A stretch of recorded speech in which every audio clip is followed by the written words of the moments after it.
اگر اس خط کے پاکستان کی معیشت اور سیاست پر کیا اثرات مرتب ہوں گے اگر ایسا کچھ ہے بھی؟ دیکھیے نمبر ایک آئی ایم ایف ایک ایسا ادارہ ہے جو انڈیپینڈنٹلی فیصلے نہیں کرتا.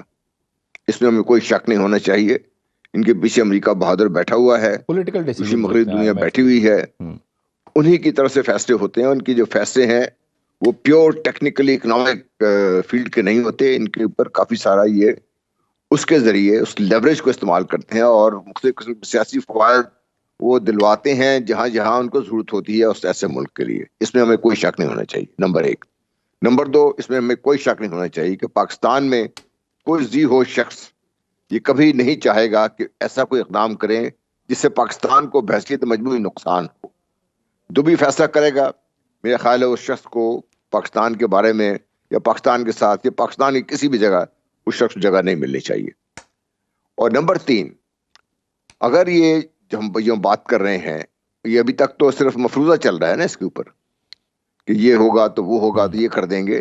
لیکن پچھلی دفعہ بھی آئی ایم ایف آئی تھی, انہوں نے آ کے باقاعدہ چیئرمین پی ٹی آئی سے مذاکرات کیے تھے. اس وقت بھی کافی سیاسی طور پہ دباؤ تھا لیکن اس وقت بھی انہوں نے کنسنٹ دے دیا تھا اور جس سے لوگوں نے اس کو پازیٹیولی لیا تھا. میرا اپنا خیال یہ ہے کہ اس خط کی بات کو صرف ایک پریشر ٹیکٹکس کے طور پر دیکھا جائے اور یہ دیکھا جائے کہ انہوں نے یہ بات کر دی ہے, دیکھیے کہ ریئیکشن آگے سے کیا آتے ہیں.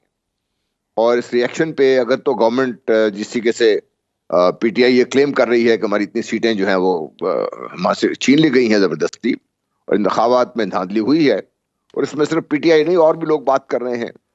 اس لیے ایک تو الیکشن کمیشن کو چاہیے کہ ان کا اس معاملے کو دیکھیں اور بحثیت مجموعی تمام لوگوں کے جو شکایات ہیں ان کو جلدی سے جلدی رفع کریں. یہ نہ ہو کہ 2013 کا الیکشن ہوتا ہے, ایک پٹیشن جاتی ہے اور اس شخص کو 2018 میں جس دن اسمبلی ختم ہوتی ہے اس دن اس کو ڈیسیڈ کر دیا جاتا ہے. اس قسم کے کام اگر کرنے الیکشن کمیشن نے تو پھر لوگ اور بھی اس میں ہرڈل کھڑے کریں گے.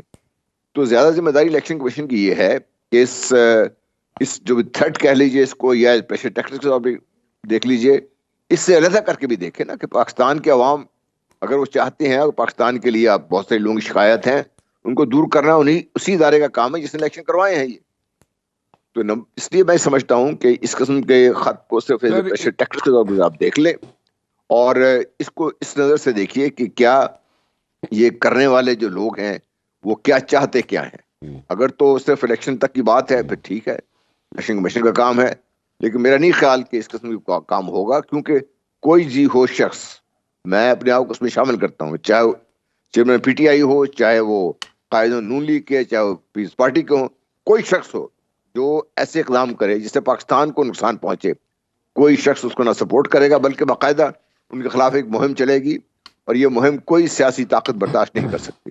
کمپیریزن کرتے ہیں, اگر شہباز شریف کی بات کریں انہیں کہا جاتا تھا شہباز سپیڈ, وہ کہتے تھے لاہور کو میں پیرس بنا دوں گا. میاں صاحب کی بات کریں 3 دفعہ پرائم منسٹر رہے, وہ کہتے تھے پاکستان کو میں ایشین ٹائیگر بنا دوں گا. اب مریم صاحبہ کہتی ہیں کہ 5 چیلنجز اتنے زیادہ ہیں کہ 5 سال بہت کم ہے.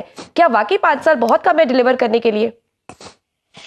ڈیپینڈز کہ آپ کے کیا ہیں. اگر مقصد آپ کے نیک ہوں تو پھر 5 سال میں بہت کچھ کیا ہے. دیکھیے شاہ سوری کے وقت میں جو حالت تھی انجینئرنگ کی کیا تھی, باقی کیسے تھے, انہوں نے تو 5 سال کم عرصے میں بہت کچھ دے دیا پاکستان بر صغیر کو, اگر آپ صحیح طرف سے جانا چاہیں. لیکن اگر آپ ٹریک ریکارڈ دیکھیں اور پھر یہ دیکھیں کہ بھائی بائی وے آف ایک کوئی ایکسس بھی ہوتا ہے نا, کو لے کے آتے ہیں آن دا ٹیبل, کو لے کے آتے ہیں کہ بھائی آپ کی over all generally how you perceived by the people in the country.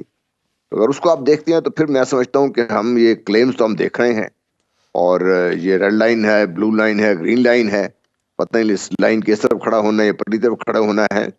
تو بہت سارے سوالوں کے جوابات تو ہمیں چاہیے. بہرحال اللہ کرے, میں تو چاہتا ہوں اور ہم دعا بھی کرتے ہیں کہ اللہ تعالیٰ پاکستان کی بہتری کرے, اللہ تعالیٰ پنجاب کی بہتری کرے, اللہ تعالیٰ پورے پاکستان کے ہر جگہ پر. بہت شکریہ جنرل صاحب.